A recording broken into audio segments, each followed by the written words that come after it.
আমাক সাহিত্য শাসন লাগিবই, আমাক ব্যৱস্থা লাগিব, আমাক সাহিত্য শাসন ব্যৱস্থা লাগিব। জয়ৰামপুৰত সদৌ অসম হাজং ছাত্ৰ সন্থাৰ ৩৯ সংখ্যক প্ৰতিষ্ঠা দিৱসত ধেমাজি হাজং ছাত্ৰ সন্থাৰ সাধাৰণ অধিৱেশন তথা হাজং জাতীয় অভিৱৰ্তন ২০২৬ৰ সফল সামৰণি। জয়ৰামপুৰ উচ্চ মাধ্যমিক বিদ্যালয় খেলপথাৰত শুকুৰবাৰৰ পৰা ৩-দিনীয়া বৰ্ণাঢ্য কাৰ্যসূচীৰে সদৌ অসম হাজং ছাত্ৰ সন্থাৰ ৩৯ সংখ্যক প্ৰতিষ্ঠা দিৱস ধেমাজি হাজং ছাত্ৰ সন্থাৰ সাধাৰণ অধিৱেশন তথা হাজং জাতীয় অভিৱৰ্তন ২০২৬ অনুষ্ঠিত কৰা হয়। উক্ত অনুষ্ঠানৰ তৃতীয় দিনা অনুষ্ঠানৰ লগত সংগতি ৰাখি সাংস্কৃতিক শোভাযাত্ৰাৰ লগতে দেওবাৰে দিনৰ ৪ বজাত মুকলি সভা অনুষ্ঠিত কৰা হয়।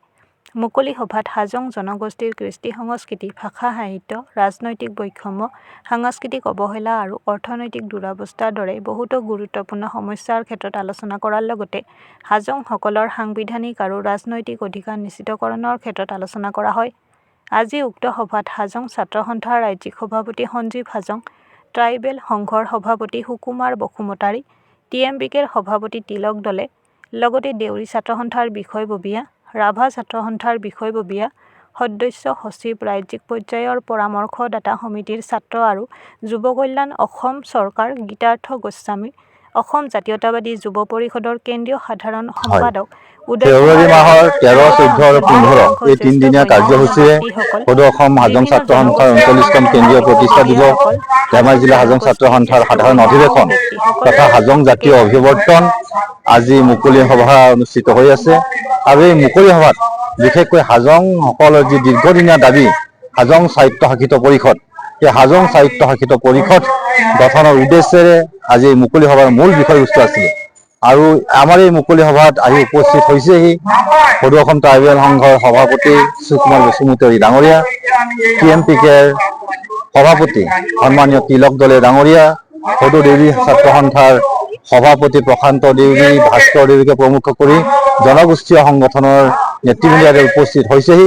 আৰু সকলোৱে একে মুখেৰে হাজংসকলকো যে সাহিত্য শাসিত ব্যৱস্থাৰ গণ্ডিলৈ আনিব লাগে চৰকাৰে, সেইদৰে তেওঁলোকে সমৰ্থন জনাইছে।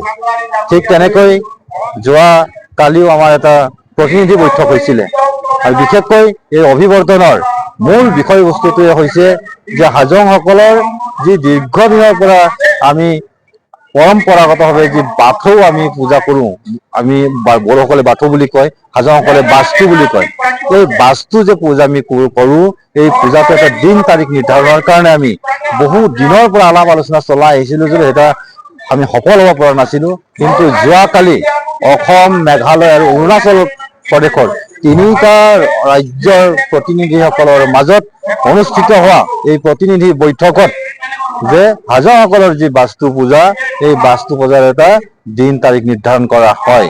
আৰু এই সিদ্ধান্ত মৰ্মে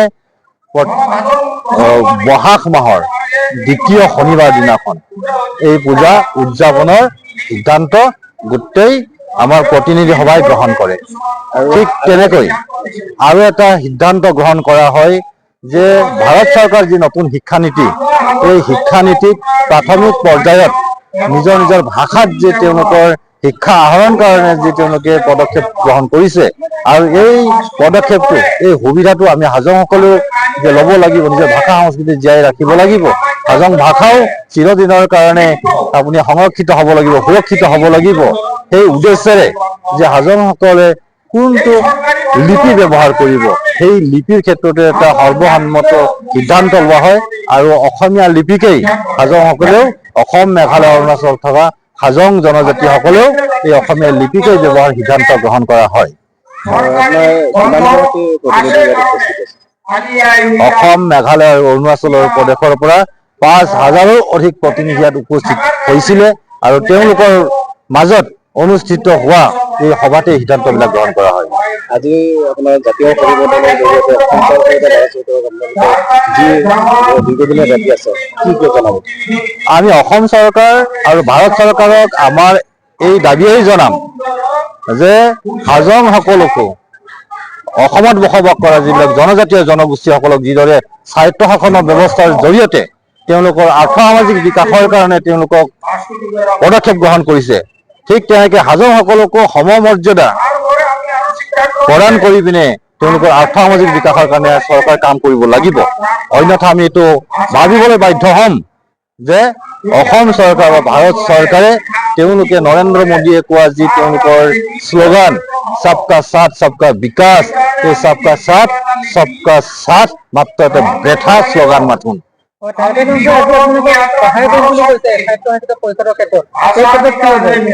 ট্ৰাইবেল সংঘই আজি সহায় কৰিম বুলি কোৱাই নহয়, দীৰ্ঘদিনৰ পৰাই ট্ৰাইবেল সংঘই হাজংসকলৰ যি স্বায়ত্ব শাসনৰ ব্যৱস্থা, এই ব্যৱস্থাত তেওঁলোকে সম্পূৰ্ণ সমৰ্থন জনাই আহিছে আৰু চৰকাৰকো কেইবাবাৰো ট্ৰাইবেল সংঘই নহয়, আমাৰ CC2 বুলি এটা অৰ্গেনাইজেশ্যন আছে, coordination committee of the tribal organisations of Assam বুলি, এই সংগঠনৰ জৰিয়তেও যে হাজংসকলক স্বায়ত্তশাসিত পৰিষদ প্ৰদান কৰিব লাগে, এই কথাখিনি দাবী জনাই আহিছে।